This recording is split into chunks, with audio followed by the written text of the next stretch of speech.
building shook, and it was, quite a tremendous explosion. What did you see after that? Nothing but the flames, and I sat here and I took a few pictures out my window, and I noticed the fire trucks, and the response was just wonderful. Fire trucks were there quickly. I saw the area. The building didn't look very damaged initially, but I do see now, looking out my window, there's quite a chunk in it. But I think the blessing here might have been that the airplane hit before it hit the building, hit the ground. A lot of energy might have gone that way. That's what it appeared like. Well, there is, of course, we've heard some discussion about the fact that it could have been worse had it actually gone a little bit higher and gone into what's called the ring, the center of this Pentagon, exactly. which is Exactly. This is a five-sided building. Right. As you know, the rings are A, B, C, D, E. It has just caught the E ring on the outside, and that's why I felt it didn't look as damaged as it could be. It looked like on the helipad, which is on that side. Right. Did you see any people being removed, any injured being removed, that type of thing? No, sir. I'm up at about a quarter of a mile, if maybe a little bit closer, and at that point I saw nothing like that. Tim Timmerman, thank you very much. An eyewitness, Judy, to the crash. We still have no idea about the number of casualties. We know that there is a gaping hole on the west side of the Pentagon. As you can see, the smoke continues to billow. Judy? All right, Bob Franken, and of course our audience, no surprise, hospitals in the Washington area dealing with casualties from the plane crash at the Pentagon. We were told a few hours ago there's a blood shortage in the Washington area. Hospitals wanting people to know if you are in a position to donate blood, it would very much be needed and appreciated.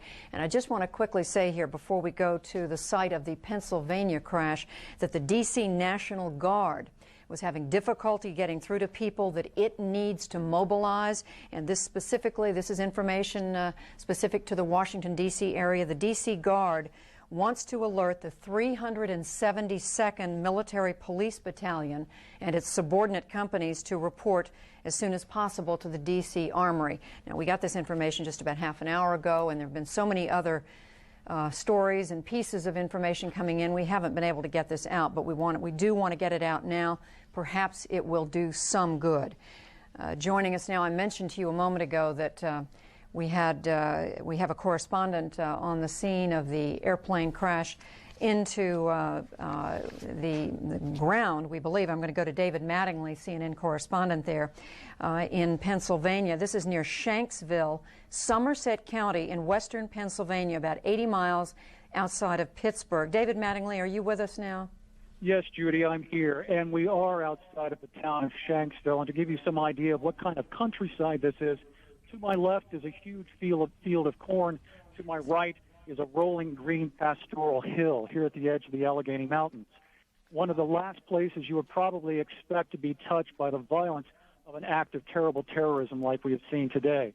But people here in the area have reported that they saw the commercial airliner going overhead at about 2,000 to 3,000 feet with no landing gear down. They heard then a loud roar of an engine, at which point the jet climbed and then banked sharply to the left before going down straight on a 45-degree angle. Now, it hit the ground at that 45-degree angle. People here at the scene say there are no large pieces of debris even left from the plane. No hope of, at this point, it seems to be no hope of survivors. There's just about every piece of emergency personnel here from miles around. The mood is considerably calmer, as you might imagine, than what you might see in Washington or New York, but there is a great deal of concern. Schools are being closed, businesses are being closed up into Pittsburgh and other parts of Pennsylvania. Prayer vigils are being reported, scheduled all across this part of Pennsylvania as far as away as Altoona has been reported. Also, at this point, there has been an emergency staging area set up. We are a good ways away from the crash scene, and we will see what transpires here. Judy? David Mattingly on the scene, as we're saying there, near Shanksville, a small town in Somerset County, about 80 miles south of Pittsburgh. This the site of one of the two United Airlines aircraft. This a Boeing 757 left Newark, New Jersey this morning on its way to San Francisco. This is the plane that we know crashed.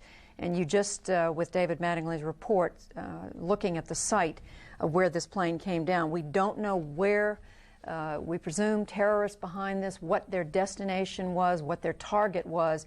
We can only presume, we can only guess that they were short of the target, that they were headed someplace farther, someplace else from where they landed. With me now here in the studio, Connecticut Democratic Senator Christopher Dodd. Senator Dodd, a longtime member of not only the Senate, but of the Senate Foreign Relations Committee.